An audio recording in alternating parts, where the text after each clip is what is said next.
ಬಡವರ ಹೊಟ್ಟೆ ತುಂಬಿಸಬೇಕಿದ್ದ ಪಡಿತರ ಅಕ್ಕಿ ಕಾಳಸಂತೆಯಲ್ಲಿ ಮಾರಾಟವಾಗ್ತಿವೆ. ಬಳ್ಳಾರಿಯ ಕೌಲಾ ಬಜಾರ್ನಲ್ಲಿ ಅಕ್ರಮವಾಗಿ ಪಡಿತರ ಅಕ್ಕಿ ಸಾಗಿಸ್ತಾ ಇದ್ದ ಖದೀಮರ ಮೇಲೆ ಪೊಲೀಸರು ದಾಳಿ ಮಾಡಿದ್ದಾರೆ. ಟಾಟಾ ಏಸ್ನಲ್ಲಿ ಸಾಗಿಸ್ತಾ ಇದ್ದ 50 ಕ್ವಿಂಟಾಲ್ ಅಕ್ಕಿಯನ್ನ ಜಪ್ತಿ ಮಾಡಿದ್ದಾರೆ. ಚಾಲಕ ಮತ್ತು ಕ್ಲೀನರ್ ವಶಕ್ಕೆ ಪಡೆದು ಪೊಲೀಸರು ತನಿಖೆ ನಡೆಸುತ್ತಿದ್ದಾರೆ.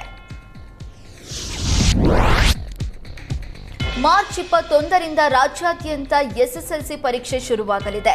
ಧಾರವಾಡದಲ್ಲಿ ಜಿಲ್ಲಾಧಿಕಾರಿ ದಿವ್ಯಾ ಪ್ರಭು ವೆಬ್ಕಾಸ್ಟಿಂಗ್ ಕೇಂದ್ರಕ್ಕೆ ಭೇಟಿ ನೀಡಿ ಪೂರ್ವ ಸಿದ್ಧತೆ ಪರಿಶೀಲಿಸಿದ್ದಾರೆ. ಜಿಲ್ಲೆಯಲ್ಲಿ 106 ಪರೀಕ್ಷಾ ಕೇಂದ್ರಗಳಲ್ಲಿ ಪರೀಕ್ಷೆ ನಡೆಯಲಿದ್ದು ಸಕಲ ಸಿದ್ಧತೆ ಮಾಡಿಕೊಂಡಿದ್ದೇವೆ.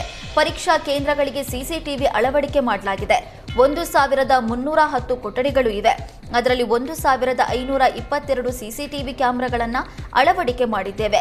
ಸದ್ಯ ಜಿಲ್ಲಾ ಪಂಚಾಯತ್ ಕಚೇರಿಯಲ್ಲಿ ವೆಬ್ಕಾಸ್ಟಿಂಗ್ ಕೊಠಡಿ ಸ್ಥಾಪನೆ ಮಾಡಲಾಗಿದೆ. 19 ಲ್ಯಾಪ್ಟಾಪ್ ಮೂಲಕ ಆಪರೇಟ್ ಮಾಡಲಾಗ್ತಾ ಇದೆ ಅಂತ ಡಿಸಿ ಹೇಳಿದರು.